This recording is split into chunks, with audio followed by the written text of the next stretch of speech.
بسم اللہ الرحمن الرحیم وَإِذِ اسْتَسْقَىٰ مُوسَىٰ لِقَوْمِهِ فَقُلْنَا اضْرِب بِّعَصَاكَ الْحَجَرَ فَانْفَجَرَتْ مِنْهُ اثْنَتَا عَشْرَةَ عَيْنًا قَدْ عَلِمَ كُلُّ أُنَاسٍ مَّشْرَبَهُمْ كُلُوا وَاشْرَبُوا مِن رِّزْقِ اللَّهِ وَلَا تَعْثَوْا فِي الْأَرْضِ مُفْسِدِينَ وَإِذْ قُلْتُمْ يَا مُوسَىٰ لَن نَّصْبِرَ عَلَىٰ طَعَامٍ وَاحِدٍ فادع لنا ربك يخرج لنا مما تنبت الأرض من بقلها وقثائها وفومها وعدسها وبصلها قال أتستبدلون الذي هو أدنى بالذي هو خير اهبطوا مصرا فإن لكم ما سألتم وضربت عليهم الذلة والمسكنة وباءوا بغضب من الله ذلك بأنهم كانوا يكفرون بآيات الله ويقتلون النبيين بغير الحق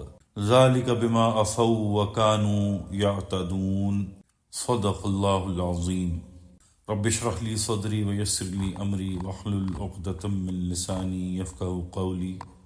آج ہم انشاءاللہ اللہ کی دی ہوئی توفیق سے سورہ بقرہ کے 7ویں رکوع کا مطالعہ کریں گے۔ جیسا کہ پہلے عرض کیا جا چکا ہے کہ 5ویں رکوع سے مسلسل ایک اللہ تعالیٰ کا براہ راست خطاب چل رہا ہے بنی اسرائیل کے ساتھ، اور اس خطاب میں 5ویں رکوع میں تو دعوت تھی انہیں محمد الرسول اللہ صلی اللہ علیہ وآلہ وسلم پر ایمان لانے کی، اور 5ویں رکوع کے بعد جو مسلسل 9 رکوع ہیں اس میں بنی اسرائیل کو ان پر کیے گئے انعامات، فضل و اکرام گنوائے جا رہے ہیں، اور ساتھ ہی ساتھ ان کو ان کی گستاخیوں، ناشکریوں کے بارے میں یاد دلایا جا رہا ہے۔ ان آیات اور رکوعات کا مطالعہ کرتے ہوئے 2 اصول جو پہلے بھی بتائے جا چکے ہیں وہ ذہن میں رہنے چاہیے۔ ایک یہ کہ ان تمام رکوعات کا مطالعہ کرتے ہوئے محمد الرسول اللہ صلی اللہ علیہ وآلہ وسلم پر ایمان ایک جامد اصول کے طور پر قائم رہے گا، اور ان تمام آیات میں بنی اسرائیل کو جو دعوت دی جا رہی ہے، جو انہیں ان کی غلطیاں گنوائی جا رہی ہیں، اس میں محمد الرسول اللہ صلی اللہ علیہ وآلہ وسلم پر جو ایمان ہے وہ ایک لازماً شرط ہمیشہ کے لیے موجود ہے۔ اور دوسرا اصول ان کو پڑھتے ہوئے جو ہمیں یاد رکھنا چاہیے وہ یہ ہے کہ یہ آیات تو بنی اسرائیل سے خطاب کی ہیں، لیکن ان کے ذریعے ہمیں موجودہ امت مسلمہ کو بھی آئینہ دکھایا جا رہا ہے اور تنبیہ کی جا رہی ہے کہ اگر ہم میں بھی یہ روش پیدا ہو گئی ہے جو بنی اسرائیل میں تھی تو ہمارے ساتھ بھی یہ کیا جا سکتا ہے، اور ہم سے بھی امامت چھینی جا سکتی ہے، اور ہمیں بھی دنیا کی ذلت و رسوائی کا سامنا کرنا پڑ سکتا ہے۔ آیت نمبر 60 کا مطالعہ شروع کرتے ہیں۔ وَإِذِ اسْتَسْقَىٰ مُوسَىٰ لِقَوْمِهِ فَقُلْنَا اضْرِب بِّعَصَاكَ الْحَجَرَ، اور جب حضرت موسیٰ علیہ السلام نے اپنی قوم کے لیے پانی مانگا، ہم نے یوں کہا کہ اس پتھر یا چٹان کو اپنے عصا سے مارو۔ فَانْفَجَرَتْ مِنْهُ اثْنَتَا عَشْرَةَ عَيْنًا، پھر اس میں سے پانی کے 12 چشمے پھوٹ نکلے۔ قَدْ عَلِمَ كُلُّ أُنَاسٍ مَّشْرَبَهُمْ، سب لوگوں نے اپنے اپنے پانی کا گھاٹ معلوم کر لیا۔ کُلُوا وَاشْرَبُوا مِن رِّزْقِ اللَّهِ، ہم نے کہا کھاؤ اور پیو اللہ کے رزق میں سے، اور دیکھو زمین میں فساد پھیلاتے نہ پھرنا۔ اب یہاں پھر سے صحرائے سینا کے واقعات بتائے جا رہے ہیں۔ جیسا کہ پہلے میں نے عرض کیا تھا کہ ان آیات میں جو واقعات بتائے گئے ہیں ان میں ترتیب زمانی نہیں ہے، یہ آیات کئی 100 سال پر محیط ہیں اور ایک ترتیب سے نہیں آئے۔ اس سے پچھلی آیات میں ہم مطالعہ کر رہے تھے اریحا شہر کے فتح ہونے کی، جو کہ حضرت موسیٰ اور حضرت ہارون علیہ السلام کے بعد ہوا، مگر اب اس آیت میں پھر سے صحرائے سینا کا واقعہ ذکر کیا جا رہا ہے جو کہ حضرت موسیٰ علیہ السلام کی موجودگی میں ہوا۔ بنی اسرائیل حضرت موسیٰ علیہ السلام کے ساتھ ایک خطے میں پہنچے جہاں دور دور تک پانی کا کوئی نام و نشان نہیں تھا، اور تمام لوگ پیاس سے اس قدر نڈھال ہو چکے تھے کہ زندگی ختم ہوتی دکھائی دینے لگی۔ اس موقع پر حضرت موسیٰ نے اللہ تعالیٰ سے پانی کی دعا کی، تو اللہ تعالیٰ نے دعا قبول فرماتے ہوئے حضرت موسیٰ سے کہا کہ تم اس چٹان پر اپنا عصا مارو۔ جب حضرت موسیٰ نے اپنا عصا اس چٹان پر مارا تو اس سے 12 چشمے پھوٹ پڑے۔ اب یہاں اس بات پر غور فرمائیں کہ اس وقت حضرت موسیٰ کے ساتھ بنی اسرائیل کے 12 قبائل تھے۔ اللہ تعالیٰ نے ہر قبیلے کے لیے علیحدہ علیحدہ چشمہ جاری کر دیا تاکہ ان لوگوں کو نہ پانی کی قلت ہو نہ ان میں پانی کی وجہ سے فساد ہو۔ آخر میں جس فساد کا ذکر ہے اس کے بارے میں اشارہ اگلی آیت میں آئے گا۔ وَإِذْ قُلْتُمْ يَا مُوسَىٰ لَن نَّصْبِرَ عَلَىٰ طَعَامٍ وَاحِدٍ فَادْعُ لَنَا رَبَّكَ يُخْرِجْ لَنَا مِمَّا تُنبِتُ الْأَرْضُ مِن بَقْلِهَا وَقِثَّائِهَا وَفُومِهَا وَعَدَسِهَا وَبَصَلِهَا قَالَ أَتَسْتَبْدِلُونَ الَّذِي هُوَ أَدْنَىٰ بِالَّذِي هُوَ خَيْرٌ اهْبِطُوا مِصْرًا فَإِنَّ لَكُم مَّا سَأَلْتُمْ وَضُرِبَتْ عَلَيْهِمُ الذِّلَّةُ وَالْمَسْكَنَةُ وَبَاءُوا بِغَضَبٍ مِّنَ اللَّهِ ذَلِكَ بِأَنَّهُمْ كَانُوا يَكْفُرُونَ بِآيَاتِ اللَّهِ وَيَقْتُلُونَ النَّبِيِّينَ بِغَيْرِ الْحَقِّ ذَلِكَ بِمَا عَصَوا وَكَانُوا يَعْتَدُونَ۔ اور جب تم نے یوں کہا اے موسیٰ ایک ہی کھانے پر تو ہم صبر نہیں کریں گے، بس اپنے پروردگار سے دعا مانگیں کہ وہ ہمارے لیے نکالیں ایسی چیزیں جو زمین میں اگتی ہیں، زمین سے، جیسے ساگ، ترکاری، ککڑی، گیہوں، مسور اور پیاز۔ حضرت موسیٰ علیہ السلام نے فرمایا کیا تم بہت ادنا سی چیز کو بہت اعلیٰ چیز کے عوض لینا چاہتے ہو؟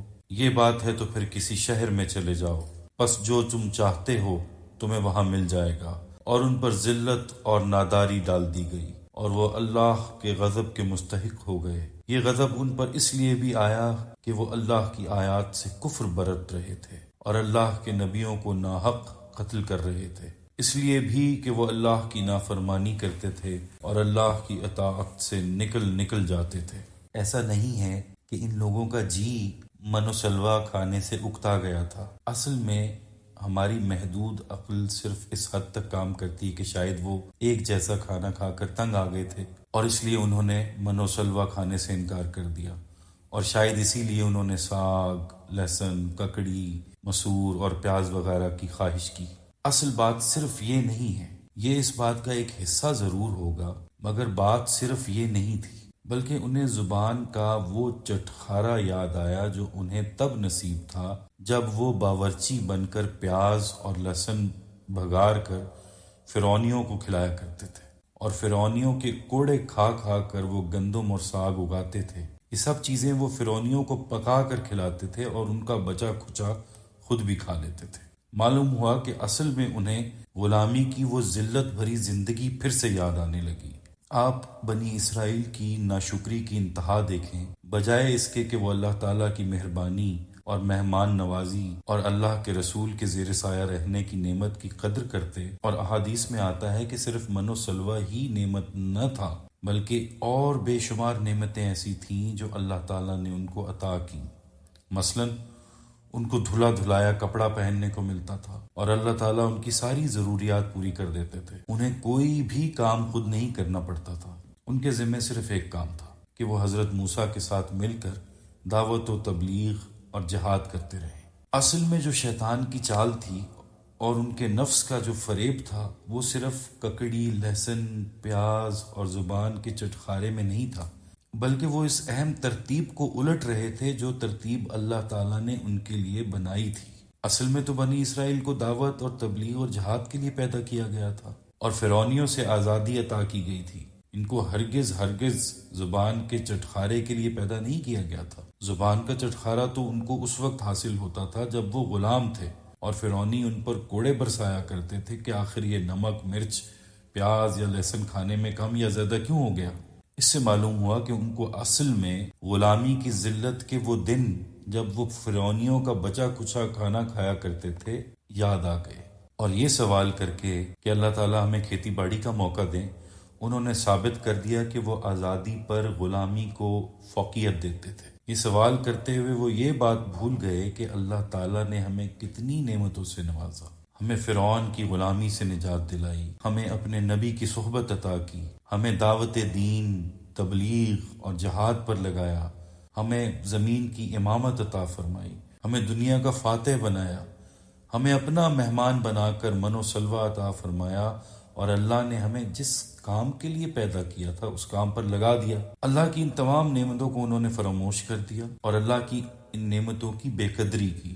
اس کا نقطہ عروج دیکھیے، وہ یہ تھا کہ بنی اسرائیل نے حضرت موسیٰ سے کہا اذهب انت وربک فقاتلا انا ہاہنا قاعدون، اے موسیٰ تو اور تیرا رب جاؤ اور جہاد کرتے پھرو، ہم تو یہاں بیٹھے ہیں، ہم تو اب زمین میں کاشتکاری کریں گے، اب تو زمینیں ہمارے نام لکھوا دو، اور جہاد کے لیے اب تم کہیں اور سے لوگوں کو اکٹھا کرو، ہم سے اب اللہ کے راستے میں لڑا نہیں جاتا، ہم تو اب وہی کاشتکاری کریں گے جو غلامی کے زمانے میں کیا کرتے تھے۔ آپ خود فیصلہ کریں کہ اللہ تعالیٰ نے انہیں کاشتکاری کے لیے پیدا کیا تھا؟ اللہ نے ان کو زبان کے چٹخارے کے لیے پیدا کیا تھا؟ ہرگز نہیں، ان کو تو میدان عمل میں نکالا گیا تھا۔ تو اصل میں بنی اسرائیل نے اللہ تعالیٰ کی طرف سے طے شدہ ترتیب کو الٹ دیا۔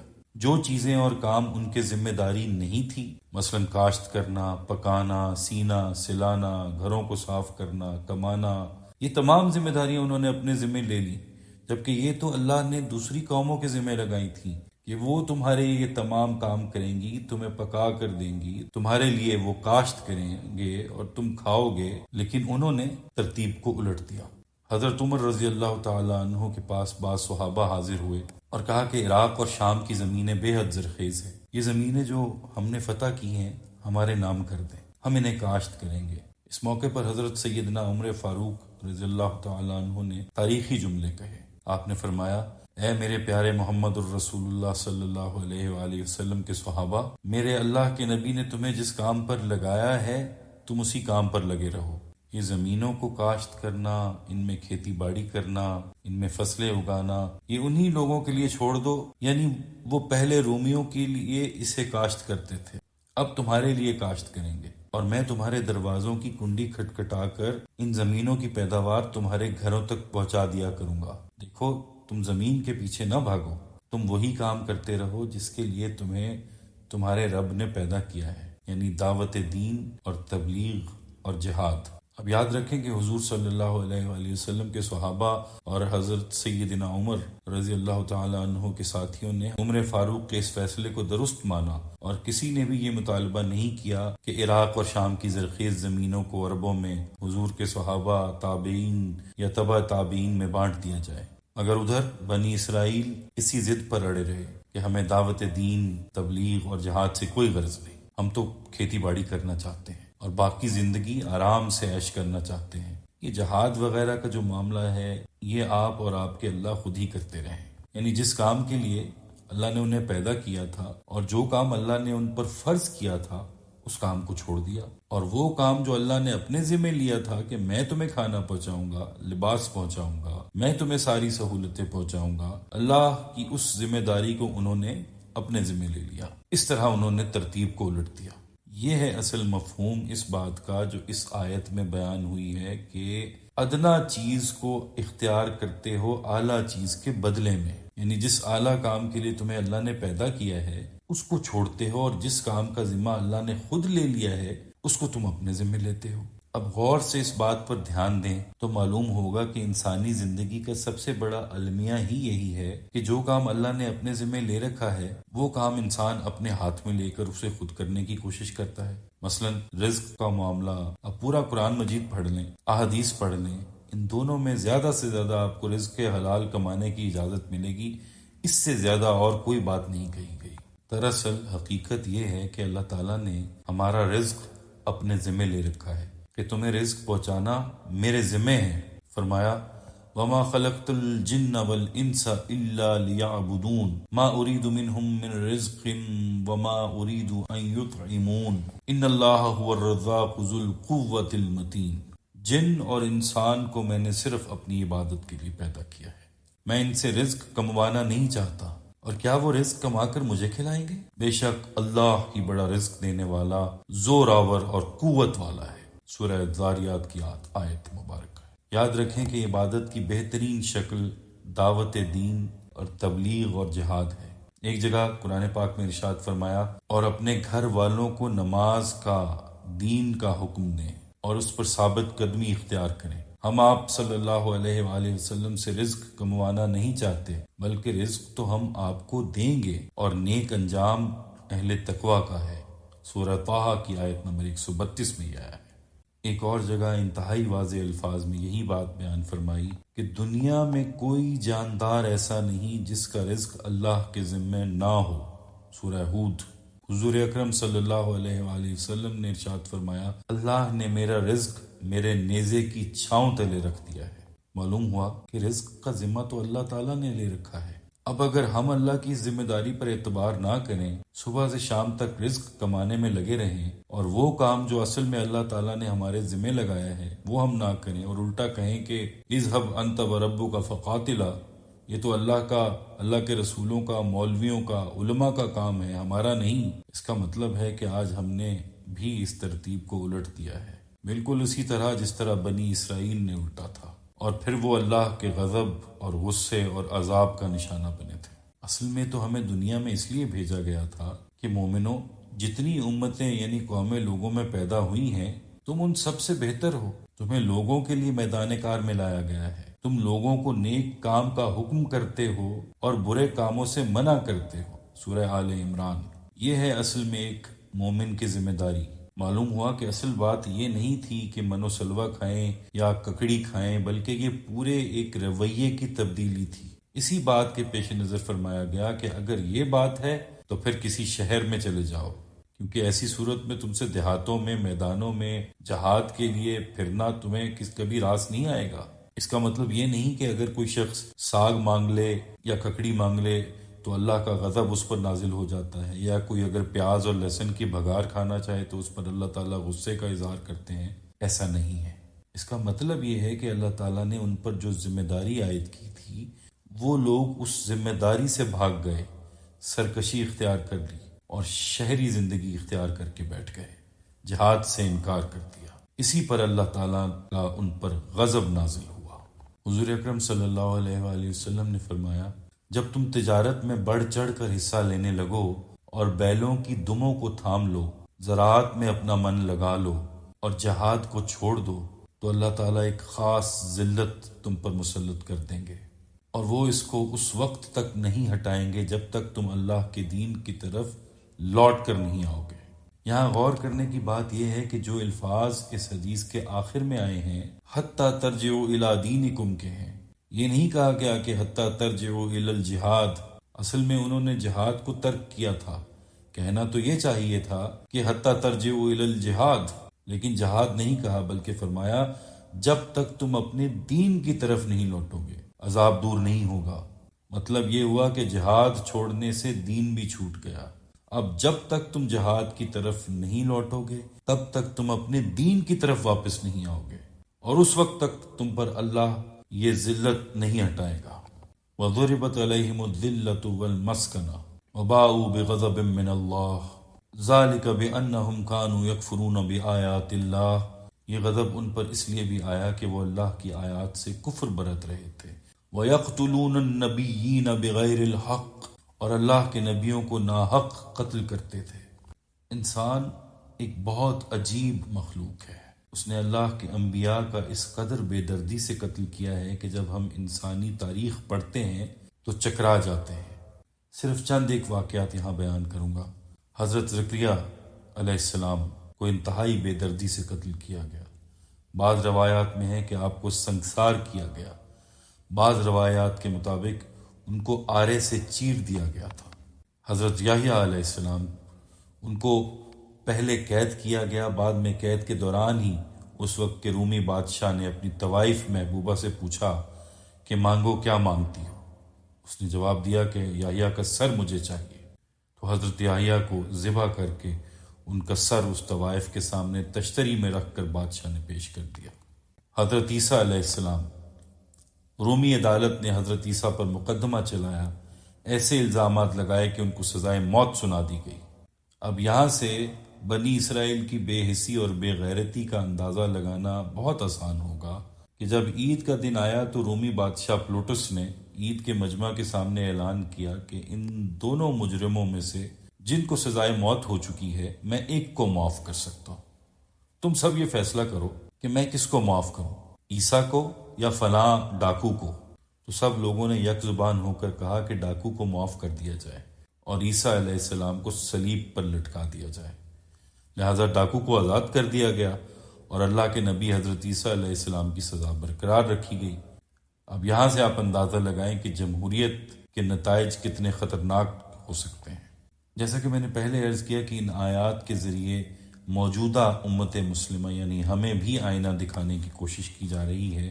اب ظاہر بات ہے نبی تو کوئی نہیں آئے گا، لیکن اگر ہم مسلمانوں کی تاریخ کو پڑھیں تو ہمیں پتہ چلے گا کہ ہم نے کتنے مجددین، کتنے اولیاء اللہ، کتنے ائمہ اماموں کے اوپر جو ظلم ڈھائے، تو ان واقعات میں ہمیں عکس دکھائی دے گا بنی اسرائیل کی ان حرکات کا، جو اب موجودہ امت مسلمہ میں بھی موجود ہیں۔ ہمارے ہاں مجددین امت کو قتل بھی کیا گیا، اور ان میں سے کتنے ہیں جو جیلوں میں ڈالے گئے۔ متعدد صحابہ کرام اور سینکڑوں تابعین حکمرانوں کے ہاتھوں موت کے گھاٹ اتارے گئے۔ ائمہ دین کو ایسی ایسی مار پڑی ہے کہ کہا جاتا ہے کہ ہاتھی کو بھی ایسی مار پڑے تو وہ برداشت نہ کر سکے۔ امام احمد بن حنبل رحمۃ اللہ علیہ کے ساتھ کیا کچھ ہوا۔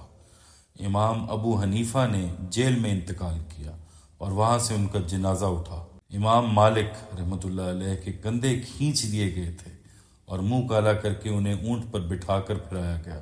حضرت مجدد الف ثانی شیخ احمد سرہندی رحمۃ اللہ علیہ کو دیوار میں ڈالا گیا، دیوار میں چنوایا گیا۔ سید احمد رضا بریلوی رحمۃ اللہ علیہ اور ان کے ساتھیوں کو خود مسلمانوں نے شہید کروایا۔ ہماری تاریخ ایسی داستانوں سے بھری پڑی ہے، اور جیسا میں نے عرض کیا کہ اب نبی تو کوئی نہیں آئے گا۔ ان کے ہاں نبی تھے، ہمارے ہاں مجددین ہیں، علماء حق ہیں۔ انہوں نے جو کچھ کیا انبیاء کے ساتھ کیا، وہی کام ہم نے مجددین کے ساتھ کیا۔ ذالک بما عصوا وکانوا یعتدون، اور یہ اس لیے ہوا کہ وہ نافرمان تھے اور حد سے تجاوز کرتے تھے۔ ان کو یہ سزا ان کی نافرمانیوں کی وجہ سے اور حد سے تجاوز کرنے کی وجہ سے دی گئی۔ اللہ تعالیٰ تو ظالم نہیں تھے، نعوذ باللہ۔ اللہ تعالیٰ نے تو انہیں اونچا مقام دیا تھا۔ اللہ تعالیٰ نے ہمیں بھی خیر امت قرار دیا۔ ہم نے بھی جب اپنا مشن چھوڑ دیا تو ذلت اور مسکنت ہمارا بھی مقدر بن گئی ہے۔ اللہ کا قانون اور عدل بے لاگ ہے، یہ سب کے لیے ایک ہے۔ اللہ کی سنت تبدیل نہیں ہوتی۔ چنانچہ بنی اسرائیل کی بدعمالیوں کے سبب ان کا جو حشر ہوا سو ہوا، آج وہ ہمارا ہو رہا ہے۔ اللہ تعالیٰ سے دعا ہے کہ اللہ تعالیٰ ان قرآنی آیات کے ذریعے ہمارے دلوں کو منور فرمائے اور ان کے ذریعے ہمیں ہدایت عطا فرمائے۔ اللہ تعالیٰ ہم سب کے لیے آسانیاں پیدا فرمائے اور آسانیاں بانٹنے کی توفیق اور شرف عطا فرمائے۔ آمین یا رب العالمین۔